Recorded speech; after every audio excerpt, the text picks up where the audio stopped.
Bismillahirrahmanirrahim. Alhamdulillahirabbil alamin. Wa afdhalus salati wa atammut taslimi ala sayyidina Muhammadin wa ala alihi wa sahbihi ajma'in, amma ba'd. Bismillahirrahmanirrahim. Ini adalah kajian seri Durusul Lughah Al-Arabiyyah li Ghairin Natiqina Biha, jilid yang pertama karya Dr. Abdul Rahim rahimallahu ta'ala. Sebelum masuk ke dalam kitab beliau rahimahullah, ada beberapa muqaddimah atau pengantar yang akan kita pelajari terlebih dahulu dengan bantuan syarah yang kami susun sendiri. Setidaknya ada 4 muqaddimah yang ingin disampaikan. Yang pertama adalah terkait dengan ilmu nahwu dan ilmu saraf. Bahasa Arab itu ada 12 cabang ilmu. Dan di antara 12 cabang ilmu tersebut, yang menjadi dasar atau yang menjadi basic bagi ilmu-ilmu yang lainnya adalah ilmu nahwu dan ilmu saraf. Apa itu ilmu nahwu? Ilmu nahwu secara etimologi atau secara bahasa memiliki beberapa makna. Yang pertama, dia memiliki arti seperti. Misalnya seperti kalimat anta nahwu abika, yang artinya adalah anta kamu, nahwu seperti abika ayahmu. Kata nahwu pada kalimat tersebut itu memiliki makna seperti atau bermakna mithlu atau shibhu. Ini makna yang pertama. Makna yang kedua di antara makna nahwu adalah arah, bimakna al-jihah. Seperti misalnya kalimat zahabtu nahwa fulanin. Saya berjalan atau saya pergi ke arah si fulan. Zahabtu nahwa fulanin. Nahwa pada kalimat tersebut itu bermakna jihata fulanin. Artinya adalah ke arah si fulan. Dan nahwu memiliki makna-makna yang lain selain makna seperti atau arah, yang kurang lebih ada belasan makna. Ini makna nahwu secara etimologi atau secara bahasa. Adapun secara istilahi atau secara terminologi, ilmu nahwu adalah ilmu tentang kaidah-kaidah yang digunakan untuk mengetahui kondisi akhir kata dan kedudukan kata dalam sebuah kalimat. Ilmu nahwu secara istilahi artinya adalah ilmu tentang kaidah-kaidah yang digunakan untuk mengetahui kondisi akhir kata dan kedudukan kata dalam sebuah kalimat. Ada beberapa poin dari definisi ini yang bisa kita ambil. Yang pertama, dia itu adalah ilmu. Artinya adalah satu disiplin ilmu tertentu yang masih dalam ranah ilmu bahasa Arab. Jadi adalah satu ilmu tentang kaidah-kaidah yang isinya adalah kaidah dan kaidah. Jadi ada banyak kaidah yang nanti akan kita pelajari melalui kitab Durusul Lughah Al-Arabiyyah karya Dr. Abdul Rahim rahimahullah. Jadi satu ilmu tertentu yang isinya adalah kaidah yang nanti akan dipelajari insyaallah ta'ala. Lalu kaidah itu untuk apa? Fungsinya untuk apa? Kita gunakan untuk mengetahui kondisi akhir kata. Ya, untuk mengetahui kondisi akhir kata. Nah, kondisi akhir kata di sini salah satunya adalah harokat.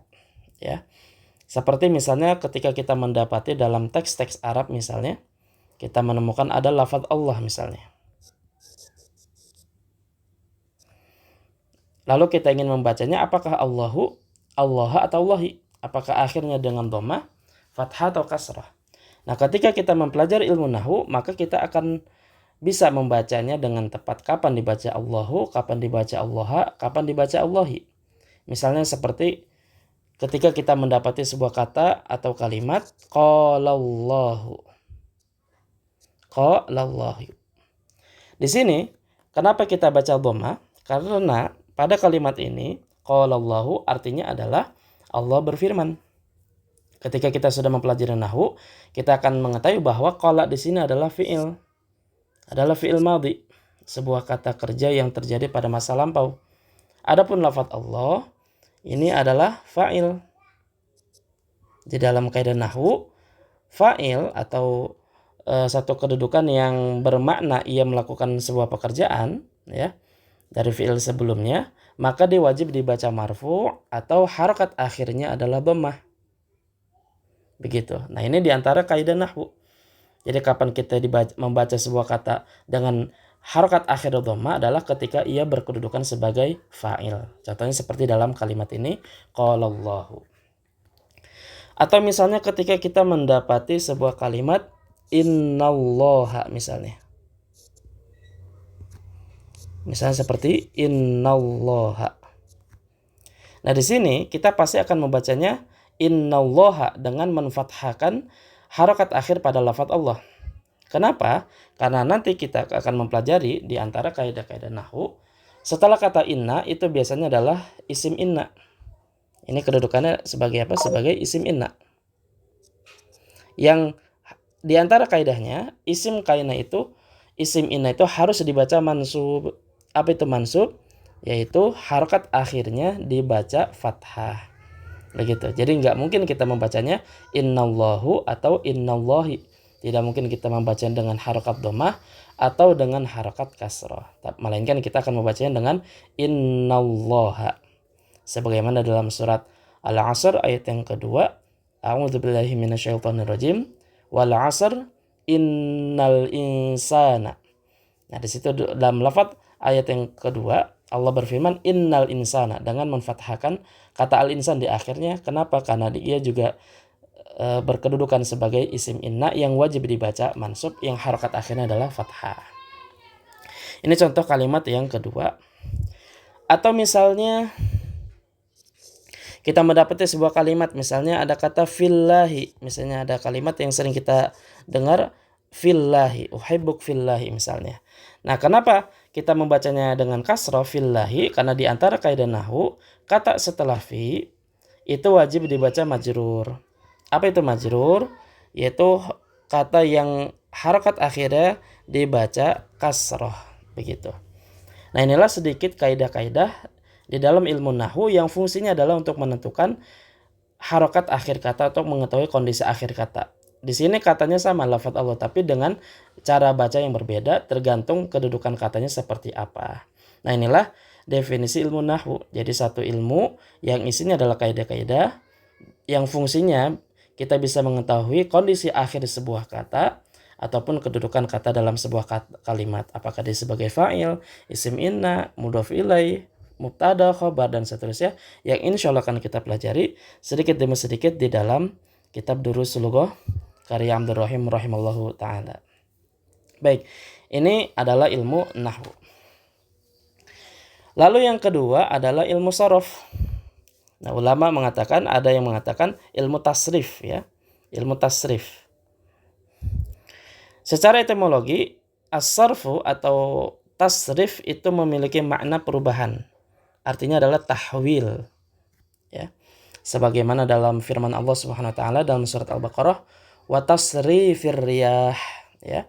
Di ayat-ayat sebelumnya disebutkan bahwa di antara tanda-tanda kekuasaan Allah Subhanahu wa taala adalah wa tasrifir riyah, di mana ada perubahan arah angin, gitu. Nah, wa tasrif di situ artinya adalah perubahan, ar-riyah artinya adalah angin. Nah, ini sarfu atau at-tasrif ditinjau dari etimologi atau dari bahasa. Adapun secara terminologi ataupun secara istilahi, ilmu saraf adalah ilmu tentang kaidah-kaidah yang digunakan untuk mengetahui bentuk suatu kata.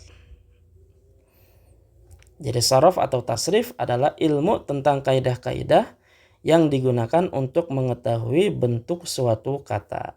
Nah, dari definisi juga bisa kita ambil beberapa poin. Yang pertama, dia adalah ilmu, sama seperti nahwu, artinya dia adalah satu disiplin ilmu, ya.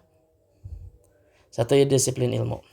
Yang isinya sama dengan nahwu juga, dia adalah kaidah yang nanti akan kita pelajari sedikit demi sedikit satu persatu melalui kitab Durusul Lughah. Lalu fungsinya apa? Kalau nahwu fungsinya adalah untuk mengetahui kondisi akhir kata, dan juga kedudukan kata dalam sebuah kalimat.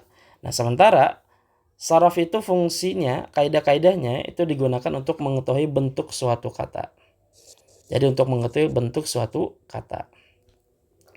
Jadi kita akan mempelajari ilmu sharaf, kaidah-kaidahnya untuk mengetahui bentuk suatu kata. Jadi bisa kita lihat perbedaan di sini antara ilmu nahwu dan sharaf dari segi objeknya. Kalau nahwu itu memperhatikan kondisi akhir kata, kedudukan kata, dan yang lainnya. Sedangkan sharaf itu memperhatikan bentuk suatu kata. Jadi objeknya hanya satu kata saja. Dan tentu nanti akan kita pelajari lebih dalam. Tidak semua kata masuk dalam pembahasan ilmu sharaf. Baik, kembali kepada definisi ini. Jadi sharaf adalah satu ilmu tentang kaidah-kaidah yang digunakan untuk mengetahui bentuk suatu kata. Misalnya seperti dalam pola. Misalnya seperti nanti kita akan mempelajari ada satu bentuk, satu wazan ya, yang dia memiliki makna lebih atau paling. Namanya adalah isim tafdil. Jadi adalah isim tafdil. Jadi isim tafdil. Dia polanya adalah af'alu.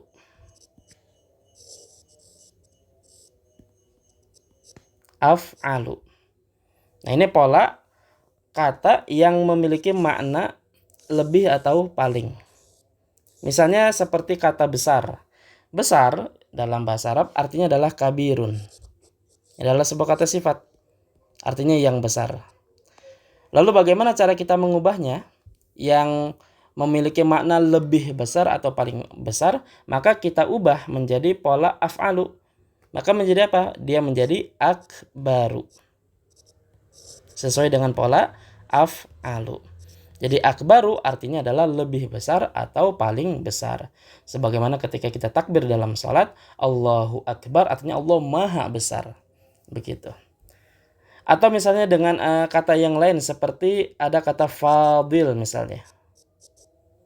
Fadil artinya adalah utama, yang utama.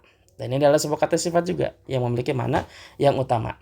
Lalu kita ingin mengubah kata fadil ini memiliki makna lebih atau paling, misalnya lebih utama. Maka kita ubah menjadi pola af'alu. Dari kata fadilun ketika diubah menjadi pola af'alu, maka menjadi afdalu. Jadi fadil artinya yang utama, kalau afdalu artinya lebih utama. Ini sudah masuk ke dalam bahasa Indonesia. Afdal artinya lebih utama. Seperti itu. Nah, ini diantara kaidah-kaidah atau wazan-wazan yang nanti akan dipelajari dalam ilmu sharaf. Jadi ketika tujuan atau objeknya adalah bentuk suatu kata. Jadi bentuknya seperti apa dan maknanya seperti apa. Dan ini diantara banyak kaidah-kaidah yang nanti akan kita pelajari di dalam ilmu sharaf. Nah, demikianlah dua ilmu sharaf, dua ilmu bahasa Arab, yaitu nahwu dan sharaf yang nanti akan kita pelajari di kitab Durusul Lughah dimulai dari jilid 1, 2, 3, dan 4. Wallahu a'lamu bissawab.